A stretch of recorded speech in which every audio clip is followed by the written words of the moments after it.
Greetings, everyone. Delighted to have you with us for this people-centered internet community call. And just a reminder, we record our calls for people who can't be with us and want to listen later, or it's such a great call that you want to listen to it again, right? We're glad to have you with us. Ben Kaczynski has made the the bottom of the bridge. Lynn? I got it. So if you're not participating, putting yourself on mute is a good idea. Ben Kaczynski has invited our guest today talking about digital nomads to the table, Dave Williams. So I'm going to turn the call over to Ben. I will remind you that if you put questions in chat, when we get to the Q&A section, I'll call on you in order. And we're delighted to have Dave with us today. Ben? Yeah, welcome, folks. I wanted to, it's a great pleasure for me to introduce a good friend and former student, Dave Williams, for our discussion today. We've talked quite a bit about institutional communities, institutionalized established communities, and transforming the intervention of technologies and new possibilities to different forms of communities, those that are tech rich and those that are less so and advancing. It's always been in the back of my head, as we discussed, that there are new forms of communities forming. And some of those communities are not necessarily established or are not necessarily ephemeral, but they are not permanent established communities. And they do not reflect the predictable forms associated with age assignment. And I think one of those areas is the nomad community, especially those that are empowered by digital capabilities in it. And it's a great pleasure to have us hear from Dave Williams. Before Dave gets into his talk, I'd like him to spend just a few minutes talk about his remarkable career that he's had in the media side, digital media side, startup community, serial entrepreneurship, and success in there. And I'd like you to tell us a little bit about that background, Dave, before we move into your session on the specific drill down of digital nomad. And by the way, we need to add that Dave is an SOB, okay? Dave, a student of Ben, right? So that's a good thing. Dave is an SOB, and David Bray is an SOB, and there may be others that might pop in as well. I'm always proud of them, but so many have remarkable lives, and Dave is clearly one of them. Dave, can you give us a little bit about your background, just positioning, so they understand a bit where you came from? Yeah, so I've been in the digital marketing space really since I'd say like the mid 1990s. I went to MBA school at the Guizzetto Business School, and that's where I met Ben Kaczynski. That was back in 96 and 97. And that's really what got me inspired around the internet. And Ben brought in all these great entrepreneurs, and we went out on little site visits, and it got me really inspired, by some of the early leaders in the space. And when I graduated, I worked at IBM for a short period of time in their internet consulting business. And then quickly thereafter, I started one of the top internet marketing and technology companies in the United States called 360i, which was based out of Atlanta. We were really focused on search engine marketing, and we had built a technology platform to allow us to optimize ads across all the major search engines using advanced algorithms, and partnering with some of the professors at Emory in the analytics division to help us build the algorithms. And that company, it was named in Forrester the #1 search engine marketing company in the US and the #1 performance marketing company in the US. I left in about 2007, 2008. I took a trip around the world, and then Facebook was really in the early stages. So we applied a lot of what we had done at Facebook, at Google, in the world of social media, and we're one of the first global partners with Facebook for their ad API. So we did something very similar we did with Google, with Facebook and social media. And that business got started in 2008, and we sold it in 2012.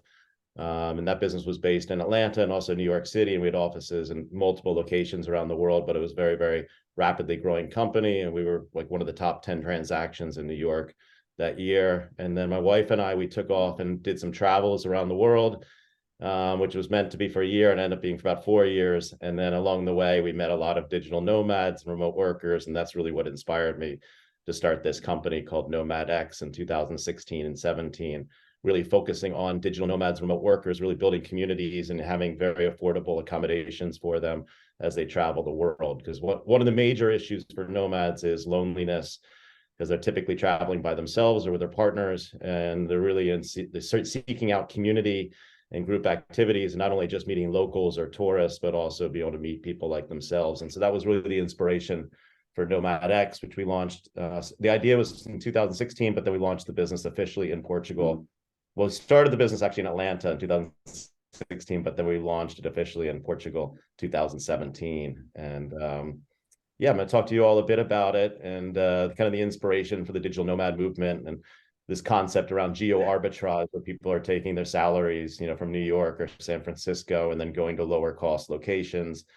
And I think you're seeing a lot of that these days, whether it's at home, in different places throughout the US, or also in different locations all throughout the world, like Thailand and Portugal and South America. So it's quite interesting, because we were very early. We were kind of in the early stages. I didn't realize how early we were, but now it's really starting to become more mainstream, especially post-pandemic, which I think is interesting. So we're going to talk a bit about that. And then also, we've been building communities and the success of the communities we've been building in partnership with local municipalities, with the goal of really creating more sustainability and economic development, where these locations aren't so reliant on tourism, where it's more of a longer term nomad who's coming to stay, a slow mad, you might call them.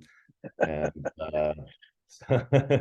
so yeah, this is, as we build a community, and I'm going to talk about one we did on Madeira Island, which is considered the #1 island destination in all of Europe. It's kind of like the Hawaii of Europe, I would say, down off the coast of Morocco. And that was our first nomad village in the world. And we're going to talk about that a bit, and the success we've had on Madeira, as well as other locations that we're expanding to as well. So that's the quick overview. Thanks, Dave. Please proceed on that. I think I was surprised at the age distribution, the new patterns of things that extend way beyond vacation, but less than permanent residency, and the many forms all around the world, and the common needs that are served by NomadX. So please go ahead on your presentation. Okay, sure thing.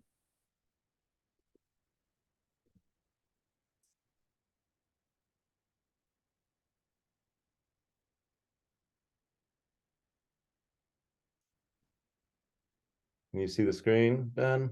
Is it Yes, we see. okay? Let's see here.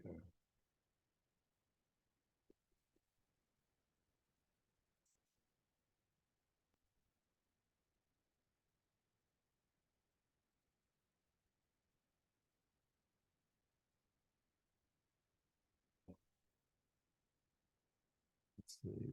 Can you see it? Like, you can see it. It's not in play mode, but you can see this presentation. Okay. We absolutely can see the screen. Okay, perfect. Okay, I'm just gonna go like this if it's all right. Just get started here. Absolutely fine. Okay, perfect.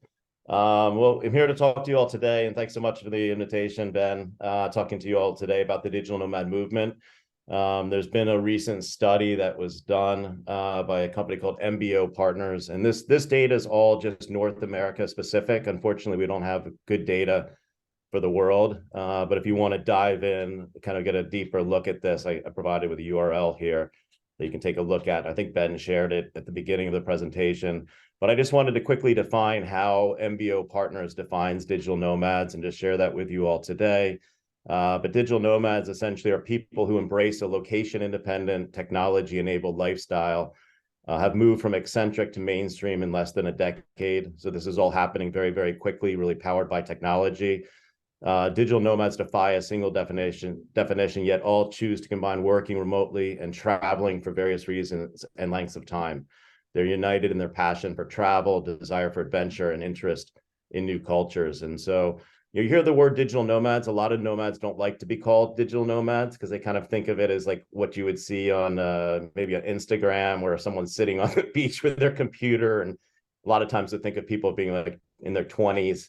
So I think there's a lot of kind of misperceptions about the nomads. Because I would say generally they're dedicated to their work. They're living this nomadic lifestyle, and generally it's they're living a very healthy lifestyle. They love like yoga, they love meditation, they don't drink that much, they like to go out and party, more sunset parties. So it's kind of an interesting crowd, and I think we're starting to see this a lot with the younger generations that are coming through, like the Gen Z, as people become more conscious of the lifestyle choices. And so you'll hear words like nomadic, which I would define as someone who travels like a nomad, maybe for a month or so. I think we had someone on the call earlier who mentioned they're traveling to India for a month. Well, that would be, I'd consider you nomadic because you're going to a location for a month, but then you're returning home to your home location. A lot of nomads, they put all their stuff in a storage unit, and they're basically just traveling with a backpack and a little carry-on suitcase because they don't want to get their stuff lost. So they travel very light. They're basically minimalists. And it's sort of an interesting group of people, and a lot of them are more oriented into technology because that's how they do their work. You also hear words like slow mads. These are nomads that travel slowly. A lot of nomads, when they first get started, they're jumping around every week or two to new destinations because they're trying to see as many places as possible. But at some point that gets exhausting and it's not as sustainable from a work perspective. You also hear the word snowmads. I like to go snowboarding. So in the winter, I'll usually go to like Austria or Chamonix for several months. And so I kind of consider myself a snowmad. Or people that are taking holidays and things like workcations. You'll hear that word a lot. So people are actually traveling, they're taking vacation, but they're also doing work on vacation. So instead of going for a week, they might go for 2 weeks, 3 weeks, 4 weeks. We see a lot of that here in Portugal, where a lot of the Brits will come down, and instead of just staying for a week for holiday, now they're staying for a month. And so that's where I think a lot of these issues around Airbnb start popping up, where people are upset with Airbnb because we have, there's so many Airbnbs and they've kind of taken over a lot of these different cities. And sometimes the digital nomads get a bad rep. And I'm not sure it's all digital nomads, because the nomads is still a relatively small community, which I'll share with you all in relation to general travelers. And then you also hear these terms like work from anywhere, location independent, or fully remote. Ben was asking me too, well, who are these people? What do they do for a living?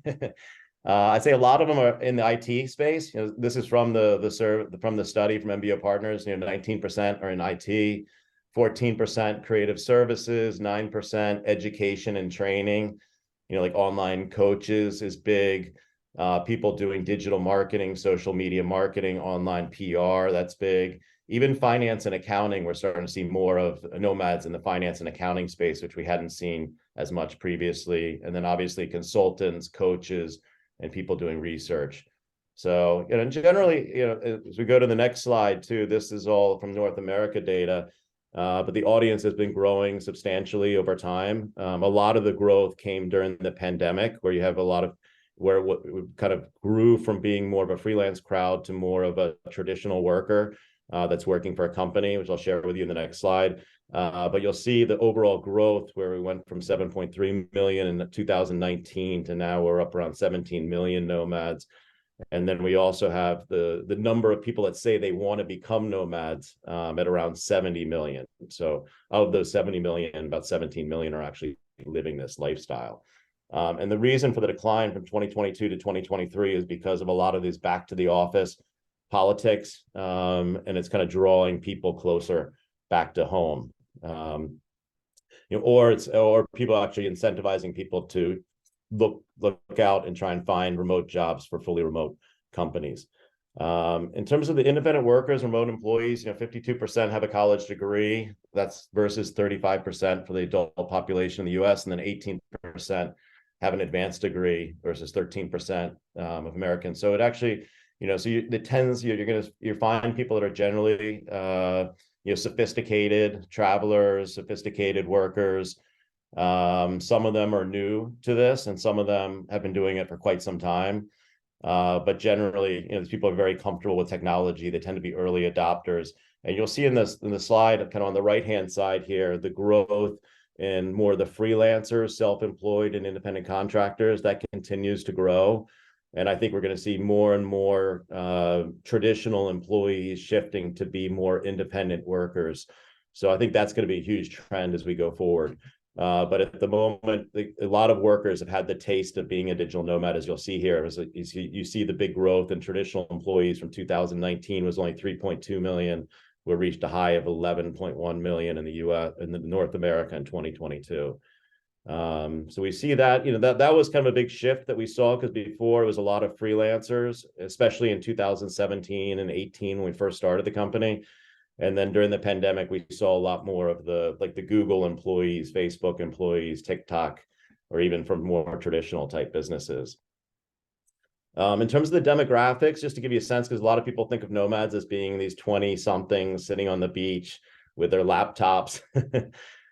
Gen Z is growing very rapidly. I'd say they're they've been living with technology their whole lives. It just makes sense to them, especially they grew up during the pandemic and they've been working during this pandemic lifestyle. So I think for them, the idea of going to an office is very old school, or it's almost like working on the farm back in the day. It's for them, they really see it as they want to be autonomous, they want to be independent, and they want work that matches that lifestyle. The millennials is the one group we've seen a little bit of a decline, and I think that's just because the other segments have grown. But you'll see here, millennials is still the largest segment for digital nomads. They were kind of the early adopters. They were really the first ones to really lead the way. And as they're aging, we're also seeing growth in some of the older segments. I'm a Gen X, for example, and more people in my age demographic are becoming nomads, as well as even baby boomers. And so I think what you're seeing here is also, people that are looking to retire, but they don't want to retire full time. They're taking their jobs on the road, and they're living a global lifestyle, while also being able to make some money while traveling to beautiful locations around the world. And we also see, as the nomads travel, sometimes they will return home, or a lot of times they'll find a new home, because I think in the past people typically lived where they grew up or lived where they worked.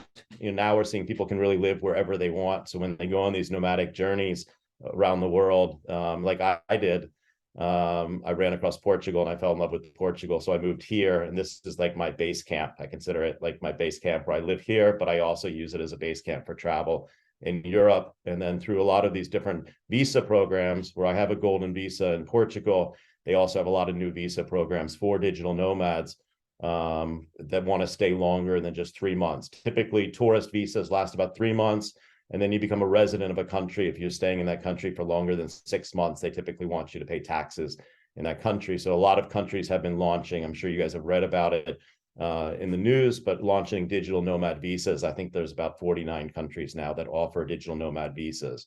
The problem with digital nomad visas is, nomads don't go to a location just because of a nomad visa. They go to the location a lot of times because they're following their community or their tribes. And I'm going to talk about that in a bit here as well. In terms of satisfaction, you kind of hear a lot about, workers not being satisfied at their jobs, and people, a lot of turnover at companies, more so than in past history. But we're seeing that nomads are really much more satisfied than all workers combined. So this lifestyle really seems to suit the workers very well. And you might wonder, well, where are they nomading? So coming out of North America, most of them, I'd say over half of them are nomading exclusively in the US. And a lot of this is coming back to the lack of flexibility, maybe having hybrid work situations set up where they've got to return to the office. So they don't have as much flexibility maybe as they did during the pandemic. Almost half of them are doing some international travel, and 10% of them are spending their entire time outside of the US. And then we're also seeing a lot more people slow matting, so where they're actually spending longer periods of times in locations, and mostly for increased productivity and then also lower expenses. Because if you rent an apartment for 2 months versus renting an apartment by the day on Airbnb, you're going to get a much better rate, for example. And then also living in local areas versus living with tourists, where the tourist economy tends to be like really inflated from a cost perspective. The one thing about being a nomad is it sounds like really great on paper and you read a lot of articles about it, but it's not so easy. The number one issue for digital nomads is the concern about personal safety. I think that's something we're seeing actually improving. All these metrics are actually improving since over the last year, and this is from the MBO study as well. But in terms of personal safety, and I think a lot of this comes down to people traveling with their communities, people traveling in tribes. They're not just by themselves. The other big challenge is managing work and travel, because you can imagine every time you change locations, is the Wi-Fi good? It's like trying to find a co-working space to work from, trying to book all of your travel. So as you're working and you're traveling at the same time, it's not so easy. And then you're typically traveling with everything in a backpack and then everything in a little carry-on. So you've got to really be smart in terms of how you go about doing your travel. Being away from family and friends can be tough, but I think what you're seeing is right now is a lot of nomads are making friends with other nomads in these different communities. So the loneliness issue or being away from family and friends isn't as much of an issue as it used to be. Time zone differences is a challenge. Loneliness, as I mentioned, and then any sort of travel logistics has been a challenge in the past for digital nomads as well. In terms of being poised for growth, we're starting to see, like at NomadX, for example, we were a fully remote company. We have digital nomad policies. And so once people start this lifestyle, it can be difficult for organizations. So they need to kind of set policies around, what are best practices for being a digital nomad? When can you travel? How often can you travel? Those sorts of things. And in countries, as I mentioned, countries and cities are competing for digital nomads. We're even seeing some cities and countries paying for digital nomads to move to their location. And then we're also seeing things such as digital nomad visas, and then even countries and cities supporting digital nomad communities and compensating companies like ourselves to help them set up communities where nomads want to come visit. And we're also seeing a growing support industry to making it easier to be a nomad. So this could be anything from our type of community business. So you're not on your own, you're actually part of a community. And then as the remote work technology and methods continue to improve, so things like Zoom and Slack and all these new technologies that have evolved since the pandemic, which have all basically been in place for the last 10 years, but a lot of companies just weren't taking advantage of them to migrate to more of a fully remote type business. So now a lot of them have become accustomed to this. They're getting comfortable with it. Some of them aren't. And so it's sort of an interesting time, because my business partner, he's all about fully remote, and a lot of companies, talk a lot about hybrid, but hybrid can be challenging because it's like some people are in the office, some people aren't in the office. And so it's like it's the most challenging of all the options versus being 100% in the office or fully remote. Hybrid, like we think that's not a great solution for companies or for the workers or for the nomads. It's not something they like so much. In terms of what nomads value, I just want to put this up here real quick, but they really value flexible work. They really value this autonomous lifestyle. They want to be able to do the work when they want to. They don't want to be on a 9-to-5 schedule. So for example, if I'm over here in Europe, I can in the mornings go get a workout in, I could go surfing, I could go for a hike. And then with work starting more like later morning and then running through early evening, or working in the morning, taking a little break in the afternoon, and then working through an early evening. So they like the idea of having a lot of flexibility and autonomy in how they work and in their lifestyle. A lot of them like visiting the nomad communities so they can find other people like themselves. They like the idea of working from home. I'd say a lot of them work from home, but they also will leave the home once in a while. It's almost like a college student where they work from home, but then they might go to the library or they may go to the classroom to do their studying. It's very similar. It's like, kind of changing up the environment once in a while is nice for them. And they love the idea of 100% remote work employers. I think that's probably the most in-demand job right now, is trying to find companies that offer fully remote opportunities. And then this growth mindset, where they're really focused on trying to be the best that they can be, not just at work, but in terms of their lifestyle, and whether that's through yoga or meditation or self-improvement, whatever it might be. So that's kind of that's quickly the highlights that I want to go over with you all just about Digital Nomads. As I mentioned in that report, you can read through it, and there's some more details in there. But I thought those were kind of some of the highlights just to give you a sense of who these people are. And then next, I wanted to talk to you all today about the first nomad village in the world, which we started as a part of NomadX. My business partner, Gonzalo Hall, he's considered a top 10 remote work influencer in the world, and top digital nomad influencer in the world. And he had this idea to start a nomad village as a project on Madeira Island. It was a place he had gone to as a child, but Madeira Island was typically inhabited, and a lot of tourists that come there are typically more retiree type people. And so it had a reputation for that, and where a lot of the younger generations were leaving the island, and the island is just, it kind of lacked the kind of the excitement of startups and technology. And so now we've launched this in the first nomad village in the world. We launched in a village called Ponta do Sol, which is the southernmost village on Madeira Island. And then since then, we've launched in multiple other villages and also in the main city of Funchal. So if you all have a chance, or if you've never been there before, it's a really, really beautiful place. As you'll see, there's lots of banana trees, waterfalls. It's like a Jurassic Park, or the Hawaii of Europe, as we like to say.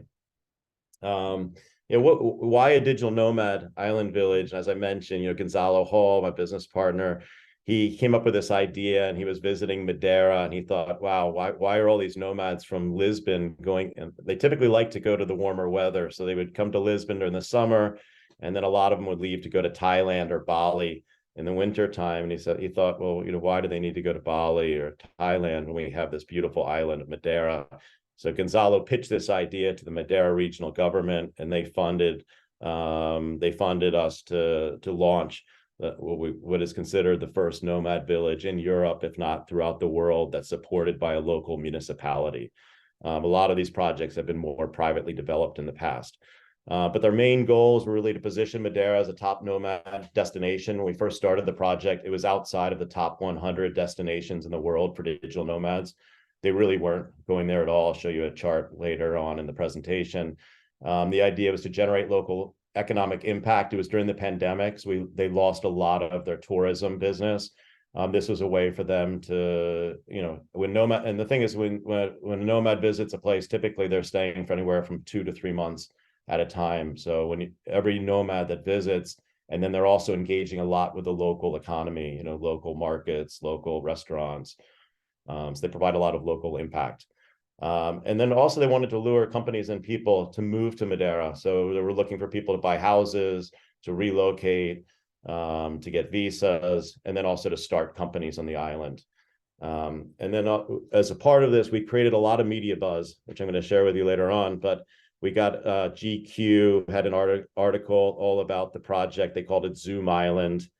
We got featured in CNN. We were featured in Washington Post. We got probably over 200 different journals around the world. And what started as a project, we were just hoping to have 30 people come visit Madeira in this little village called Ponta do Sol. Ended up where now we have close to 2,000 nomads there monthly. So it's been a huge success, and I'll share that with you as well. And then really to create an innovation and technology ecosystem on Madeira, which didn't exist before. So a lot of the younger people, their families more in agriculture or tourism. And now we're starting to see a lot more startups on the island. More startups have been formed there in the last year or two than I think in like a very, very, in the history of the island. And then also to repopulate some of these villages that were, people, the younger generations weren't staying. They were kind of leaving and going to the mainland to get jobs and go to school. But why Madeira? Madeira had very flexible COVID restrictions, which worked well for us. So they were allowing people to visit Madeira, where a lot of different countries and cities around the world were cutting people off. So people were very easily able to fly into Madeira, which worked well for us. There's a very friendly community feeling. The people there are super, super nice. With the goal of repopulation, and it's a very safe place. So I think, you don't have to worry when walking around at night. I mean, there are some petty crimes here and there, but generally it's super, super safe on the island. There's great infrastructure. We even, in the villages, we had the telecom companies increase the Wi-Fi where you get, 200, 300, 400 megabytes minimum Wi-Fi in the villages, which we didn't have before. And they needed the social and economic impact. And we want to use this as a proof of concept that islands and remote villages can be desirable locations to live and work. And plus, it's just surrounded by nature. So as the nomads spend a lot of screen time, on their phones, on their iPads, on their desktops and laptops. It's really nice for them to be able to get away from the computer and go hiking in nature. And so we saw that as like a really desirable aspect of Madeira. For the same reason, nomads love Thailand and Bali and places like that as well. So what do we offer to the nomads? We offer them a digital nomad community experience. So when they come, it's not just them by themselves. They don't have to come to any of our events if they don't want to. It's completely free for them. It's completely supported by the government. We offer to them free co-working and community spaces. We've turned cultural centers into community and co-working spaces, very much like at a university where the students all aggregate in a community location. That's what we do on the island, and that's where they find out about the events, as well as finding out about the events through online channels like Slack or WhatsApp or even Discord in some locations. We typically have anywhere from 6 to 10 events per day. These are events that are put on by local nomads, as well as some of the locals put on events as well. Some are paid and some are completely free events. Tons of networking opportunities. We also help them find accommodations, so help them find affordable accommodations, either that's through marketplaces or even through just locals. We make the direct connections, and then if they are interested in relocation and visas, we help them with that as well. And the thing about it is, it's really, when they come and they become part of the community, they really see it as a safe place, where they can share information, where they can have people that they're friends with. And so that's a really nice aspect of being a part of the community as well. And then we have some really special and unique experiences. I love putting on events and parties. So when I first came to Madeira, I launched this party, which was called Purple Fridays, which the whole idea was just to have a sunset party on Friday evenings. And it's in Ponta do Sol, which is the southernmost part of the island, has the best sunset view on the whole island. And we have a party at it's a 4-star hotel on the cliffs. And some of the top DJs around the world come in. And some of the DJs and some of the people who come to the parties have said it's even better than Ibiza. So that's all I needed to hear. I was like, okay, if we're better than Ibiza, then we're doing something right. But it's really, really fun. It's a great way for people to network with locals and nomads. We also offer travel experiences. There's an island called Porto Santo where we put together week-long travel experiences. So if people want to leave the mainland, we've got really nice experiences to check out other island locations. We put on a Nomad World Summit. We just did that in the Southern Algarve.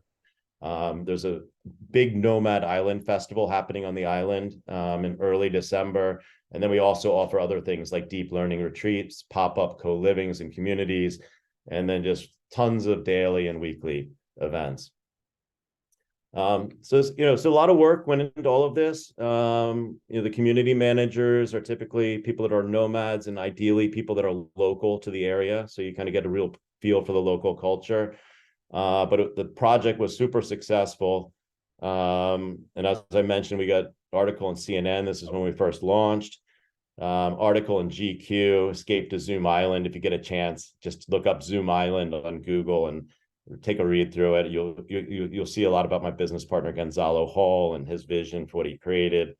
Lonely Planet did a feature on us, and Washington Post that it was like summer camp for grown-ups, which I agree with that. That's a good way to describe it.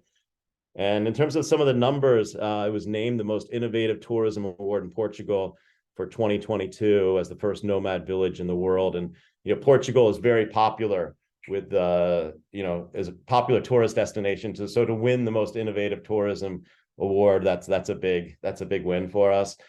We had over 18,000 registrations in 2 years from the start of the program. So that was much bigger than we were ever expecting. We have an average of 2,000 nomads on the island per month. They usually stay on average about 2.5 months per stay. And a lot of them come back year after year or decide to stay longer. Ponta de Sol is a small village, but we have over 200 nomads in Ponta de Sol, over 200 media articles all around the world. And it's kind of the end of seasonality. So the one thing is with the nomads is they typically like to come in shoulder season. So where a lot of tourists are coming in, in August and July because it's family holidays and the kids have off. But the nomads typically like to come in the shoulder seasons because it's more affordable. And so it really kind of evens out a lot of the seasonality in some of these tourist destinations. We started off, Nomad List is considered the global authority for destinations. If you want to check it out, just go to nomadlist.com. It changes all the time. So our ranking has actually changed a bit since I have it on here, but we were as high as number 2 at one point. Before we started the program, we were 121st in the world, and we went all the way up to number 2 during the pandemic. We've created over 250 companies, over 200 houses have been sold to nomads, and over 60 million euros of direct impact on the economy. So it was very successful.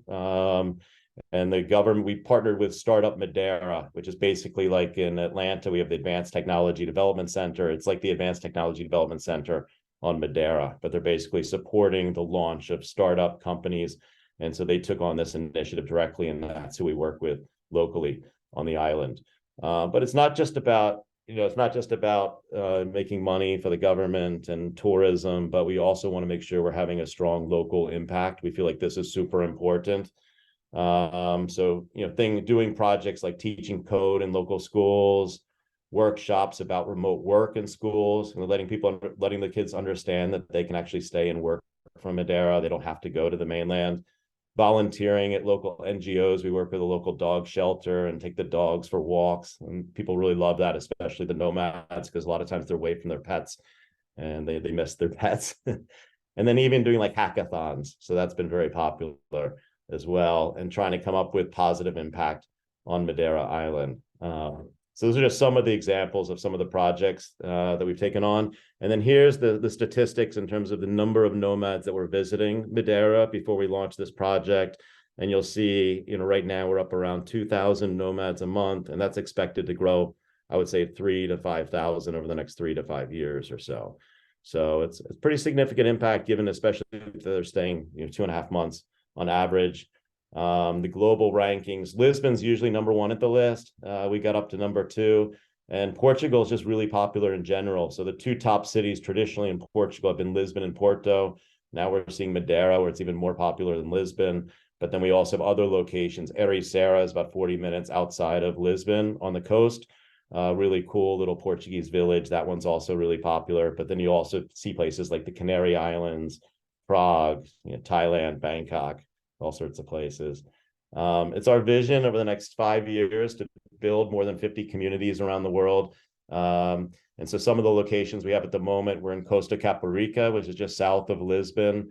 Very beautiful. It's like a Venice Beach type place. But I would say like maybe 30 or 40 years ago. And then we also launched a project in the Cabo Verde Islands of Africa. That's a smaller project. It's a little bit more primitive on the islands, and we're working with the airlines to get cheaper flights into the islands to make it more affordable for the nomads. But that's also, we see that as being a really big project going forward as well. And then we launched another project in the north eastern part of Brazil in a little surf town called Pipa. And that's also been very popular. It's been considered the first nomad village in all of South America. And from there, we're working with the Tourism Bureau, and we're going to launch 6 other locations in Brazil. We plan to launch more locations in the Algarve, and then also throughout Europe, and then also throughout the world. And so really, that's it. This is a little picture of Ponta do Sol, if you ever make it to Madeira. But yeah, we really see the digital nomad lifestyle. We see this as a lifestyle. We see it as a global lifestyle going forward. We really think it's, what the younger generation's really looking for, where they, it's not just about the work, but it's about the community. It's about traveling the world. It's about living a global lifestyle. And so that's what we're trying to do, is really help support them, kind of live and experience this lifestyle. I'm a little bit older because I'm 52. So I'd say I'm a little bit on the higher end in terms of the demographic. But generally, I'd say on average, you'll find the nomads about 35 to 40, and they are aging little bit, but it's been really fun. We really enjoy it. And anyway, that's it. I really appreciate you all inviting me in, and happy to answer any questions. Well, Dave, can you spend just a moment and talk about the governmental association with the Golden Visa, for example, and other nomad visas as governments try to face either the encouragement, support, and channel some of the aspects of behaviors of folks that are nomadic? Yeah. So I think one of the big things for the nomads is, well, a lot of nomads when they're traveling. So the nomad visas, it's interesting because all these countries have launched nomad visas, but with nomad visas, it kind of implies that nomads typically only stay in a location for 3 months or so. So I think calling it a nomad visa may not be the right wording for it. We kind of see it more as a remote work visa, because where people are looking to stay in a location for minimum, I would say 1 year or so, if not longer. But we're seeing a lot of countries are launching nomad visas because they're trying to recruit these technology workers. So there's been a huge growth in that area.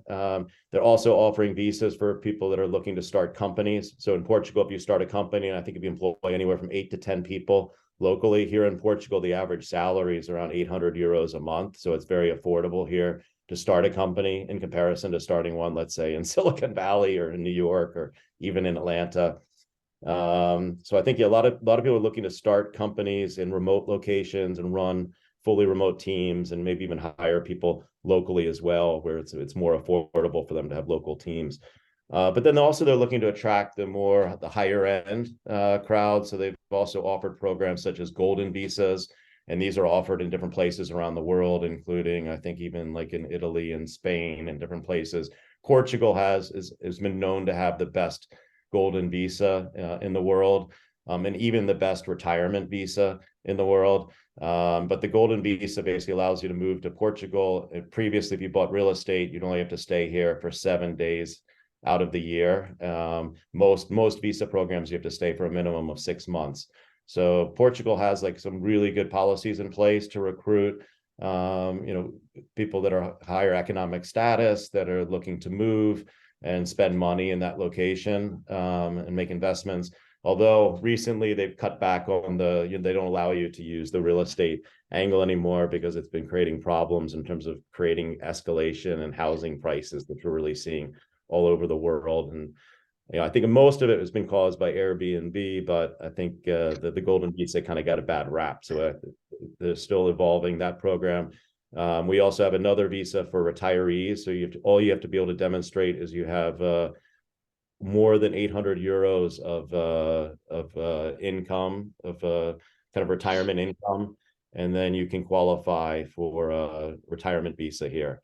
And so that's really, really popular as well. So I see a lot of people reach out to me because there's not so many Americans here in Portugal. I think there's only 900 or so that have the golden visa, and maybe 7,000 American expats here in Portugal. That number has probably gone up a bit.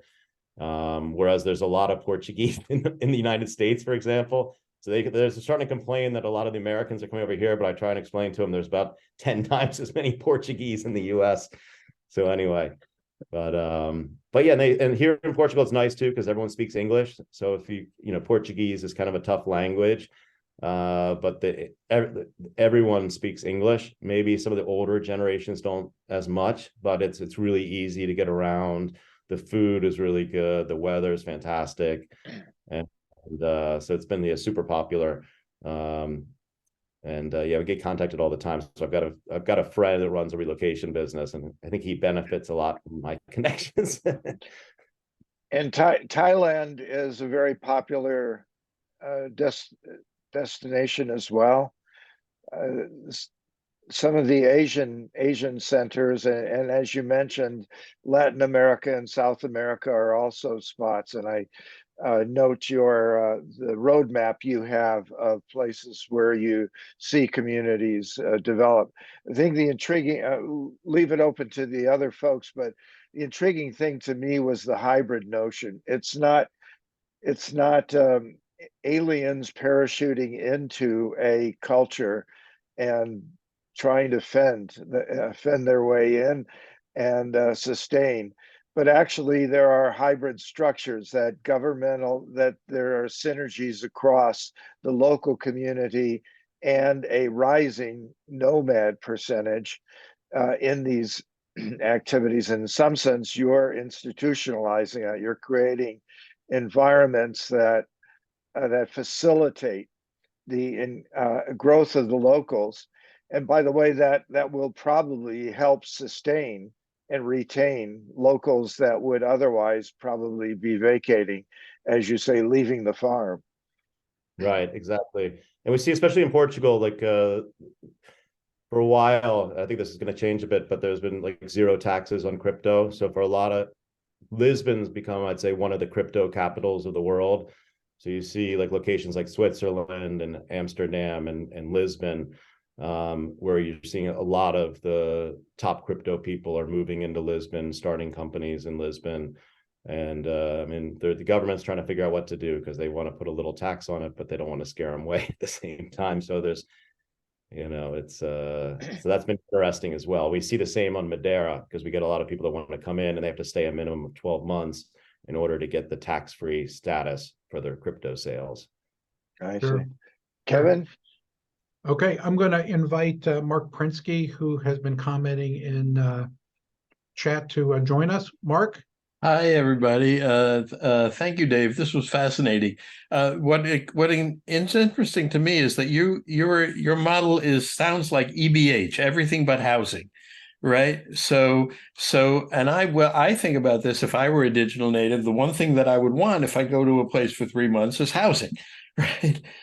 So I look at communities like you have, set up there, and I think of communities I go to on Puerto Rico and other places.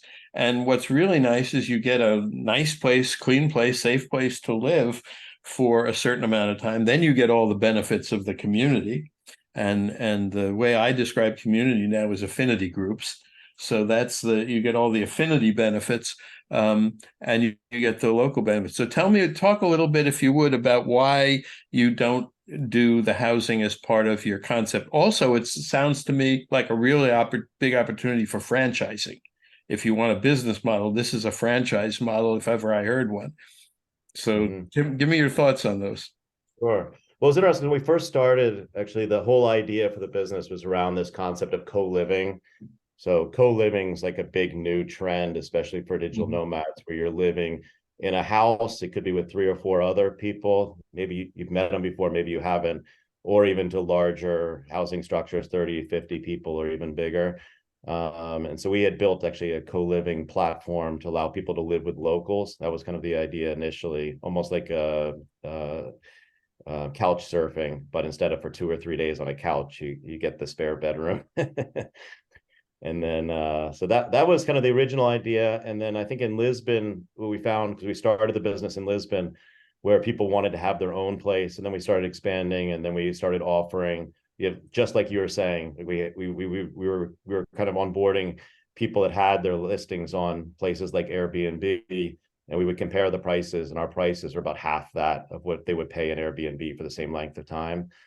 Unfortunately, that part of the business didn't survive the pandemic. We ended up selling that business to another operator out of the Czech Republic, and so I'm still involved a bit in that business, a company called Flat.io, and we still have all the housing technology. So if someone gets motivated and they want to pick it up, I've got it's my dad calls it's been mothballed at the moment.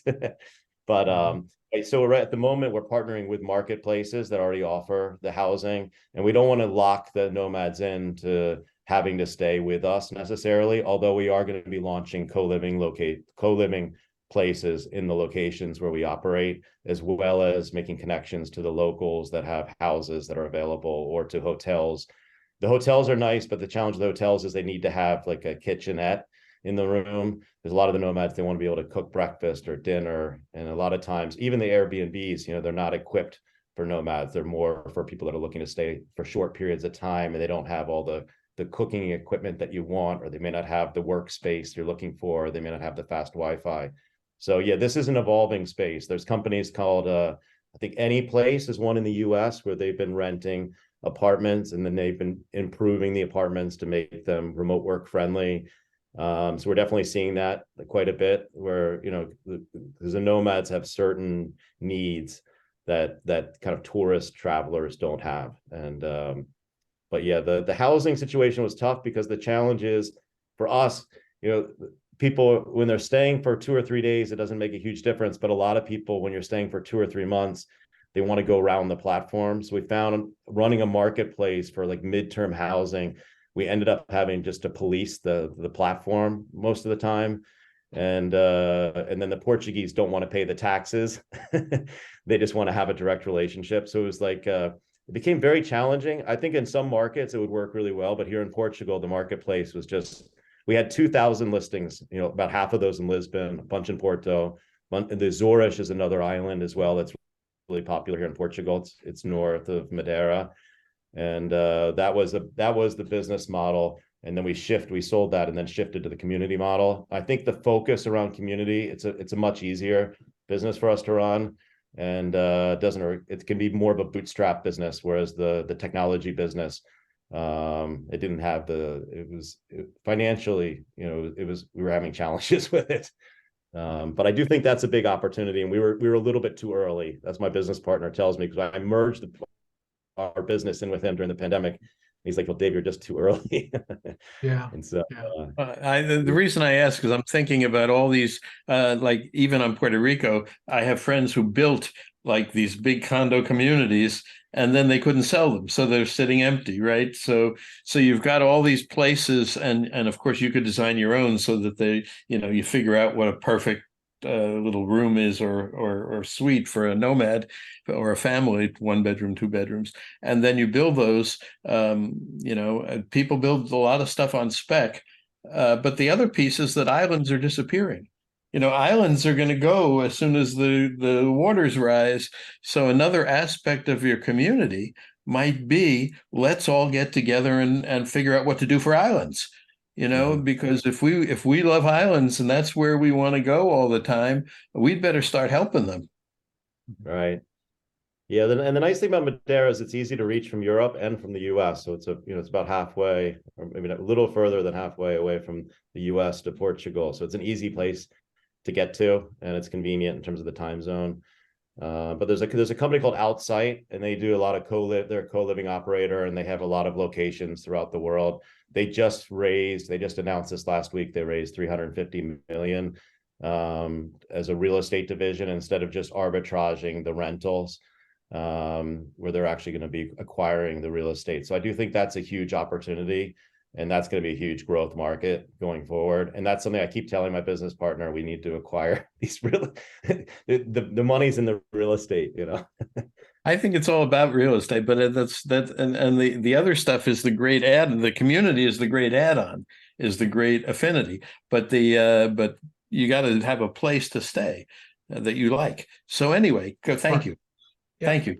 You have more, we'll do that in overtime, and I want to get the Schneider in on the conversation. Schneider, you there? I'm here. Okay. Yeah, just some comments. just kind of just in a hike, but I'm here listening. So yeah, thanks. First, thank you for the whole explanation, the whole conversation. I was a digital nomad myself till 2 months ago. I was traveling mainly I spent 2 years traveling to Europe and Asia and the Americas. And one of the things that I was a bit concerned of that I realized while I was having, you know, like the time of my life, I'm being so happy and so fulfilled being digital nomad, is about the local communities. In some cases, and now we have even regulations from the European Commission regarding the golden business, etc., because prices in housing, prices in rents are going very high for locals. They cannot afford it. So somehow they also have to move out of their own towns, or because the whole villages has become just the spaces for kind of people with more acquisition power, right? With let's say better economy, and that's created, in my perspective, or at least for what I realize, a huge problem for locals in different places. So my question is like, first, if there is any study that actually validates that so far, or in your experience, what's your opinion or your position regarding this part of locals versus digital nomads that comes with higher income power or with more economical power? And the second one is regarding how all these regulations of, for example, the golden visa is getting restrictions in Portugal mainly and other countries in Europe, how it will affect, if it will affect the digital nomad economy. Yeah, so the biggest impact right now in Portugal is they have a program called NHR, which is their non-habitual residence program, where they offer tax-free hiatus to people moving to Portugal over a 10-year period, and they're just getting rid of that at the end of this year. So that was like a big one, but that's like, I think that's gonna have a real negative effect on people wanting to move and start businesses in Portugal, because other countries have very similar type programs. And so I think they're going to come up with something that's a little bit different. They have a program that allows people that are from Portugal, that have left Portugal, some of the younger generations, where they allow them to come back to Portugal and get a tax hiatus for 5 years. And so I think they're going to apply that program going forward as a way for digital nomads to also have that incentive. And for the nomads, 5 years is still a very long time. But yeah, I think with the local communities, it is difficult. And I think this is an issue that's going on all throughout the world. A lot of people like to blame it on the nomads, but the nomads is a fairly small segment of the overall market at the moment. I do think long-term, there are concerns, and that's where we try and offer, with the programs that we do, we try and integrate with the local communities. We try not to be seen as tourists. We really try and support like the local economy. We try and encourage people to stay. With all of this, yes, the housing prices do go up. But what I would say with most nomads, they're very much minimalist. They're very much into affordability. So for them, if the housing prices go up too much, they typically go to other locations. So that was an issue even when we first came to Lisbon, where housing prices were escalating so much, where we were having a hard time recruiting nomads to come to Lisbon. But then once we launched this platform that I talked about earlier, where we had discounted rates, that became very popular with the nomads, because they're all about affordability and minimalism. So I think a lot of the housing crisis issues, I personally feel it's more of an Airbnb, tourism, workcation type issue. And a lot of people just assume they see someone with a laptop that they're a nomad. That may or may not be the case. But I think generally, yeah, it is a big problem. I think the issue is a lot of the cities didn't regulate it very well. And some of the locations where they have too high of a density of rental properties on Airbnb in relation to the overall number of available properties in a certain area. So I think what Portugal's trying to do is kind of, the cat's out of the bag a bit. So it's a bit challenging, but trying to put the cat back in the bag is trying to reduce the number and percentage of Airbnb listings in relation to the overall housing in that specific area. I think that's going to be super important to have regulations in place from the government that control this. Obviously, the government wants the tourism too, so it's kind of a double-edged sword, because they want the nomads, they want the tourism, they want the technology workers, but they don't want higher prices. And so the challenge, especially in Portugal and some other places, is the average salaries are so low, where the average income is only 800 euros a month. And then you have US workers coming in here that are making much more. And then all the prices start going up. And then it's like you have this inflation that's been happening as well. So it's been very, very challenging. And then with interest rates going up as well, people can't afford the housing, not just because prices are going up, but also because of the inflated interest rates. So Portugal's having to come up with programs to try and reduce the impact of interest rates by reducing interest rates that banks offer by like 3%. That's like a subsidized type program. So the governments are really scrambling to try and figure out how to best handle this situation, because it's, the tourism is a big economic driver in Portugal. So they don't want to reduce the tourism too much, and they want the nomads. They've launched this aggressive nomad program. But I think what they're trying to do is not cater as much to the just people that want to buy a home and not live here, and just basically buying residency or buying citizenship. And you're seeing initially the program was mostly, I would say, Chinese and Russians that were coming here buying homes, driving up the prices of the homes, and they weren't spending any time here at all. Whereas like for me, I came in, I bought a home, and I actually live here. So it's like, so it's different because I'm actually spending my money here. Whereas it's a lot of these some of these people that came in under the golden visa were just doing it for pure, they're kind of acquiring residencies and citizenships in different places around the world and parking money, from an economic perspective in Portugal. So that's a little challenging. I think the golden visa program, I don't think it's going to go away. It's just evolving. They cut off the real estate aspect of it, but I think it's really going to be geared around innovation, investing in startups. If you do that, you can get a golden visa, or even if you start a company, you can get a golden visa that way as well. So it's kind of it's an evolving thing. Yeah. So we're at the end of the first hour, and I want to thank everyone who joined us for the official time with Dave and Ben. Thanks for bringing Dave to the table. And now we're going to go into our overtime, so we continue to welcome your questions. And the first person that is in our overtime question session is Jim Sporer. So Jim, are Kevin, you with us? Yes. Kevin, just can I have 30 Schneider? seconds? Yeah, if you have a follow-up, go ahead. Yeah, it's not a follow-up. It's actually just a reminder before every people goes out, and we are running at PCI a survey for the 50th anniversary campaign at Thailand. So we are sending that. We have been sending it with the recording. So tomorrow, the latest, you will receive an email with the recording of this call and also the link to the form. So please, if you have 5 minutes of your time, we would really appreciate to have your opinion and your perspective on that on that topic. Survey. Great. And everyone who participated in the Internet at 50 timeline project, we appreciate your input. I'm looking forward to seeing the results of that too, Schneider. Very good. So that'll be going out tomorrow, right? Okay. Exactly. Yeah, tomorrow. Outstanding. So now, Jim Sporer, join us. Thank you, Dave. Hi, and thank you, Ben, for bringing Dave in. This has been really, really fascinating. And I think I get the concept, and I see the regional economic development aspects of it, which you've highlighted, and the cultural shift aspects. So thanks for conveying that so well.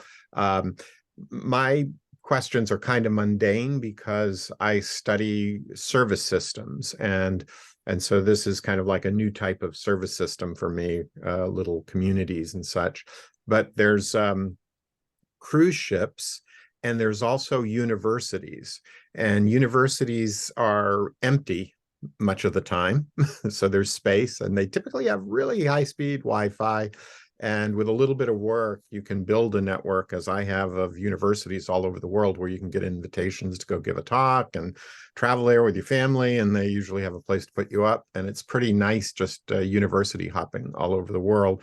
But cruise ships are also, as I'm retired now, I'm finding more and more people just like to get on cruise ships and spend, do cruise ship hopping. And I'm just curious, I'm kind of looking for the 2x2 in your brain of what are the dimensions, and when would somebody choose a nomad community versus hopping on a cruise ship, and do they hop between these places? It's just interesting to me what you presented. So I don't know if my question makes any sense at all.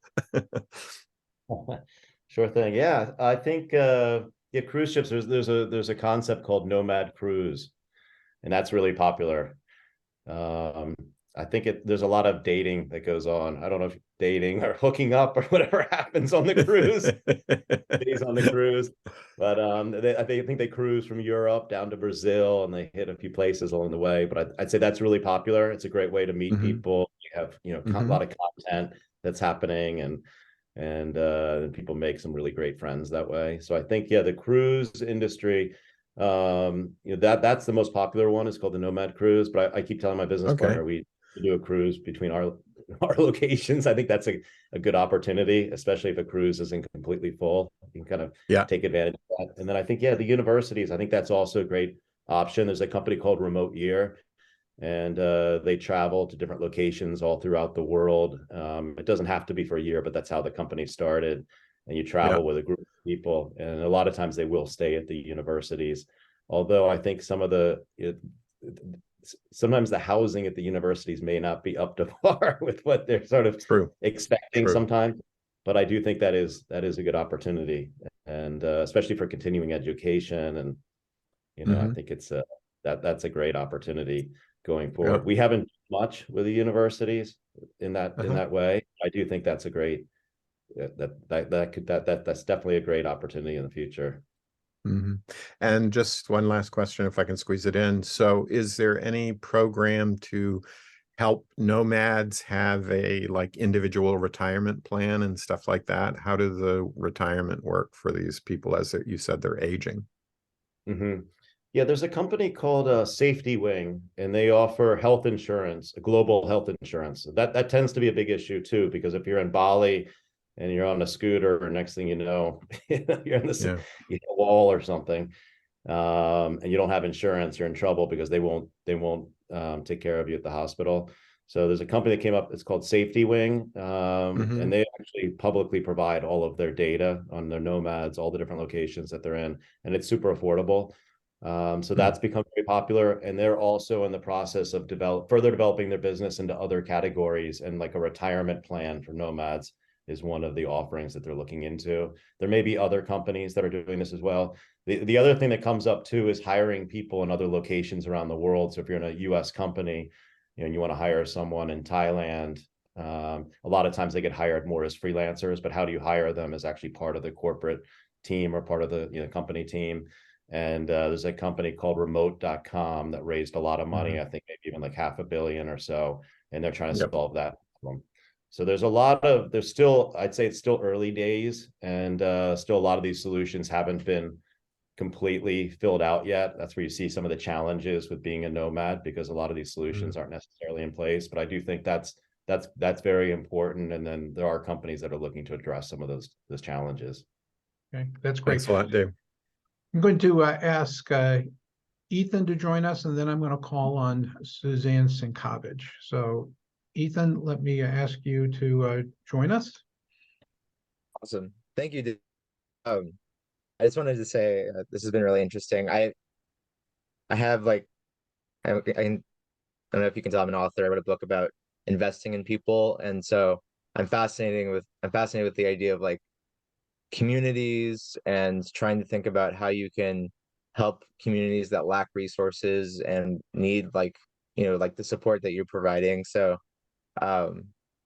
yeah, I was thinking like, is there like a center? Like I know it sounds like NomadX is like almost the glue like that's combining all of the nomad communities, but is there like a center right now where people can like rely on trusted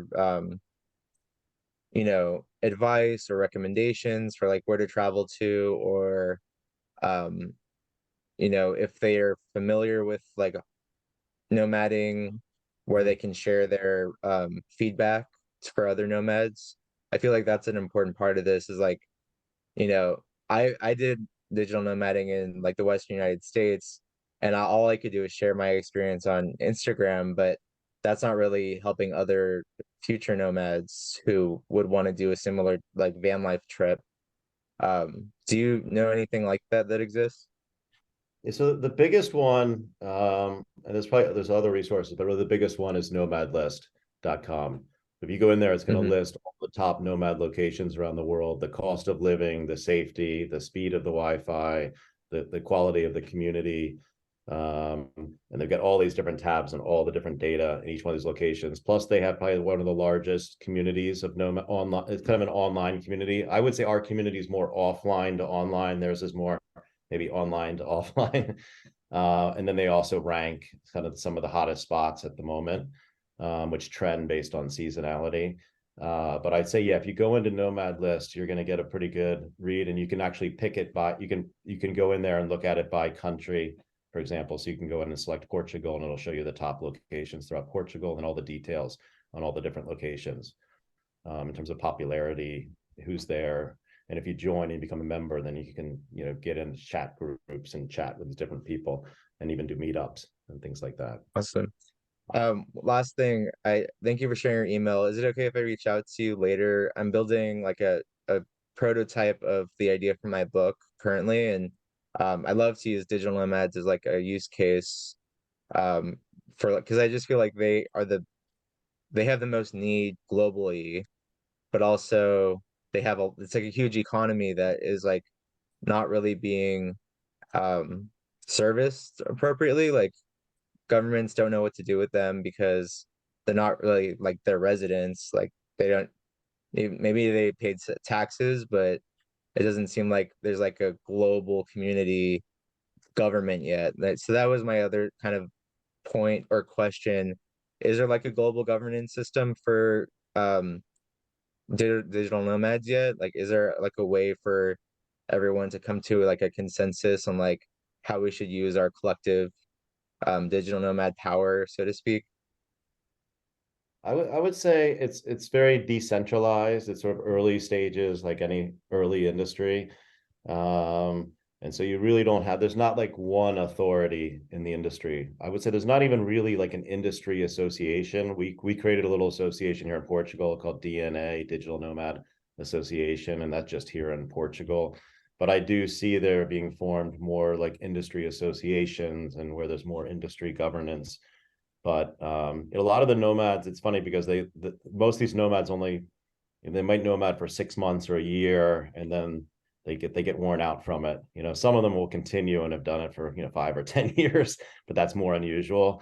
So there's a lot of turnover in the industry because people go out and they go visit all these different places. It's almost like a sabbatical, but earning money while you're on sabbatical. And a lot of them, I think it's a lifestyle for them too, where they want to work, but they don't want to work too much. It's like if they can work 4 hours a day and pay for their lifestyle and travel the world and then come home, they're very happy about that. Versus working at a startup and putting in 80 hours of work a week while they're trying to travel and enjoy themselves. That's not really the ideal situation for a lot of them. So it's kind of this very minimalistic sort of existence. Like, what is the minimum amount of money I need to make in order to live this lifestyle for a period of time? And then they kind of drop out. But I think there's a big opportunity for that. And yeah, I'd love to chat with you. You could reach out to me anytime on LinkedIn. Is the best. I get a lot of spam on there, but I do look through all the messages. So Well, that's good. I'm going to ask Coco to join us. Coco, you had some comments in chat. We're delighted to have you with us. You're on mute, sir. Yes, thank you so much, Mr. Dave Williams. Appreciate really your presentation. But I do some way I saw on the slides, 8 or 9 slides, which show the percentage of nomadism. So I saw in Africa somehow 13%, something like that, 12 or 13%. You can go on. So I really do regret seeing that until right now we are not using much internet connectivity and to make profitable that for lots of people. So I really trust that internet connectivity bring change into life of people, especially for professional and social. So it's means also nomadism in the somehow in the same way to boost life of people, to boost economy, boost professional life. So somehow we are late, but we are fighting to come to join the ideas. But I will just ask you maybe in your next survey to try to do it with Kigali. With Kigali in Rwanda, somehow we are on the tape step by step to go into the nomadism, but not social nomadism, but professional nomadism. mhm. So that's really, really I can say, and really it somehow bring additional idea to what we are doing right now with innovative group of an organization from Ukraine.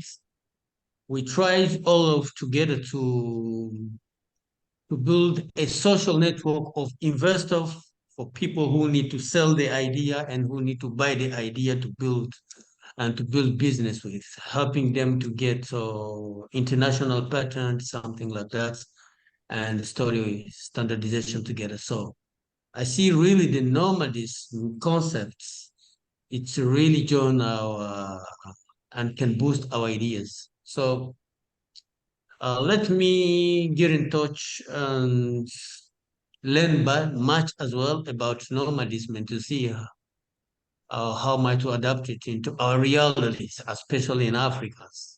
Thank you so much for the presentations. Thank you so much for all the team to allow me to be here again. Yeah, Thank you. thank you, Coco. Right, Yes. thanks, Coco. Yeah, I think especially Thank with you. like Starlink, for example, like even where I live Yes. in Zor, it's just the internet's very bad, especially because there's more people that live there now than when I first moved there. So, we just recently got Starlink, but I know like Starlink is really allows for very fast connectivity in remote locations. That could be in the US or throughout the world. So I think that's going to be huge, especially in Africa. And then we've got a big project in Cabo Verde, Africa, and that's a project that we want to continue with, especially in terms of like helping with the education, helping them understand the opportunity for remote work, and really bringing a greater financial impact for the locals in these local economies. And we think there's a huge opportunity in Africa, especially with Portugal. We've got a lot of connections into Africa. My business partner has a lot of connections in Africa, and that's a big priority for us as well. Like that's a top priority for us. We think there's huge opportunities there. So anyway, but thanks, Coco. Outstanding. So I'm going to bring Mark Prensky back. And what's That's always dangerous, but but thank you. So I like this whole concept, and it would be so nice if it were institutionalized, like the junior year abroad, like stuff like that. Obviously at a different level, at a more professional level, but where you could just say, I want to do this. I'm wondering whether the airlines are part of this, whether you've explored with them. So there's a special ticket you can get that lets you go to 4 places in a year, and things like that. And especially, I guess the last thing that I would love to do and talk to you about and help you with, if I can, is the idea of spreading this idea into young people's heads, so that they understand that this is a lifestyle that they can choose, that this is a way they can do things, but they have to prepare for it in certain ways. And how would they do that? Are there intermediate things? And the last thing is, are there any nomads with kids? Because if you travel with kids, you want to do something with them.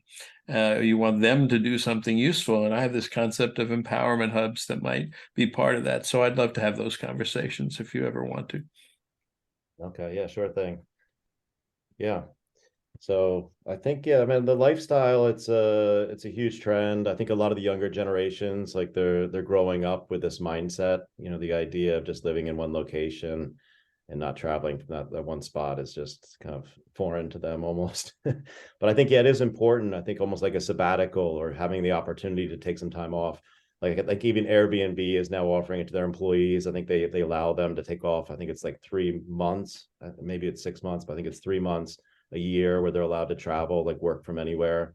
So I really see that as becoming like one of the perks for companies once they have all the technology and everything established, where, yeah, you may need to work from the office, or you may need to do hybrid, but then also incorporating like a work from anywhere program, whether that's for a month or 3 months or for a couple of weeks or whatever it might be.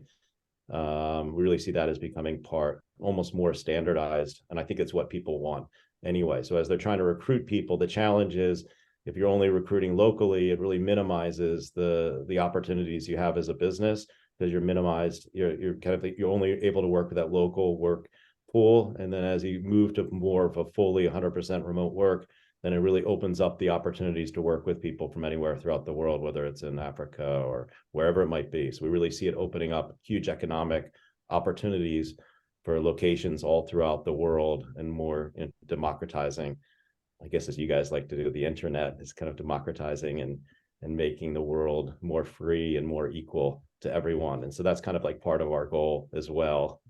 Whether we'll achieve that, we'll see, but that's part of the plan. If only there were more democracy because of this. But I guess my last thing is about Starlink and about the connectivity. On cruise ships, connectivity was so terrible on the ones that I've been on. It's expensive, it's hit and miss. Do you work directly with them? So, for example, can you set up satellites that go right over your the Madeira, so that is perfect connectivity at a reasonable price? Is that something that can happen now? I mean, at the moment, we're just working with the local telecom companies, and that seems to be working fine for us at the moment.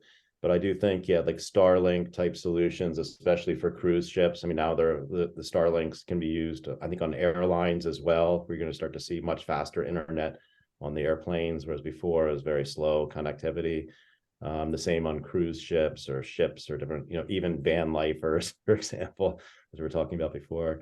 And then, yeah, I mean, in terms of partnerships with airlines at the moment, we haven't done anything in terms of partnerships with airlines. What we have done is tried to work with them to provide affordable flights to the locations that we go to, just because the nomads, if it's not affordable, they're not going to go there generally. So that becomes super important part of the business model. And that's one of the challenges we have in Cape Verde at the moment, because the airline that goes there is very expensive. And so we've been working with, I think, a TAP Airlines, or there's another airline working with, to get much more affordable flights in and out. And that becomes a big decision maker for nomads when they're trying to figure out where to go, because if the flights are so expensive, then it kind of makes the whole thing becomes a lot more expensive for them when you add in accommodation and everything else. So the flights it's very important to have affordable flights going into these locations to attract the nomads. Fantastic. So Ben, we're coming up to the top of the hour, and I want to thank you for bringing Dave to the table. Dave, do you have any closing kind of big picture thoughts that you want to share with us? And is there anything that you want from the PCI community as you figure out we have our own set of connections? We're very interested in the internet serving the interests of people better. So what do you want to get connected to make the digital nomad vision more real?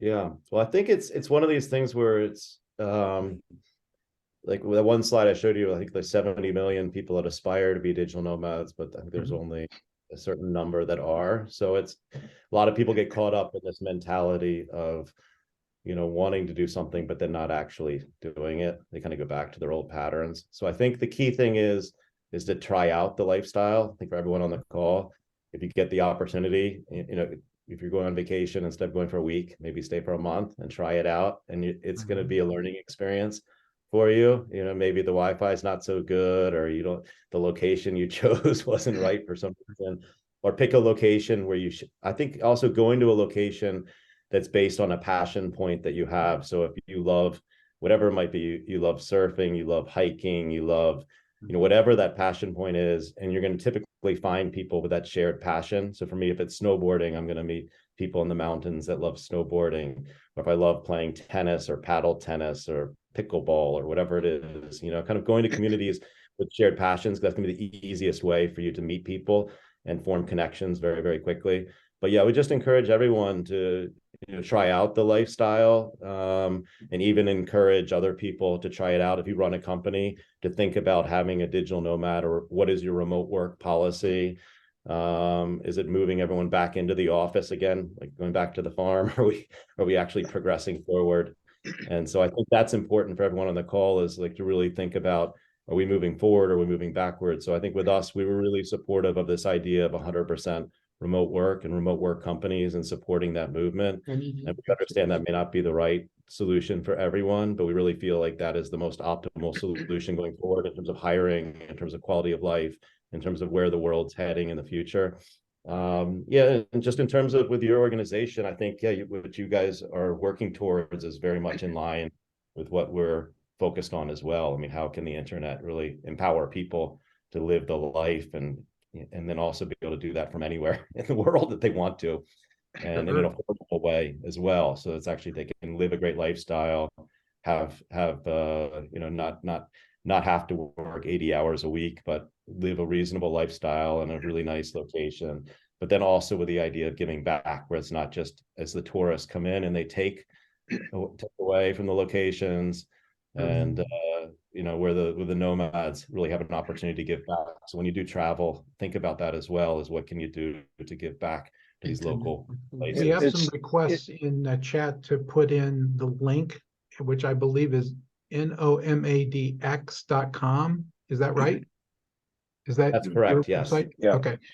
So I'll try. I'll type that in a second. And Ben, I'm going to Yeah. turn the call over to you to bring us home with Dave. Yeah, And thanks so much for I being here. would, yeah, very much appreciate Dave. I was going to bring on another SOB, and who is, people always wonder what happened to the boat people from Vietnam.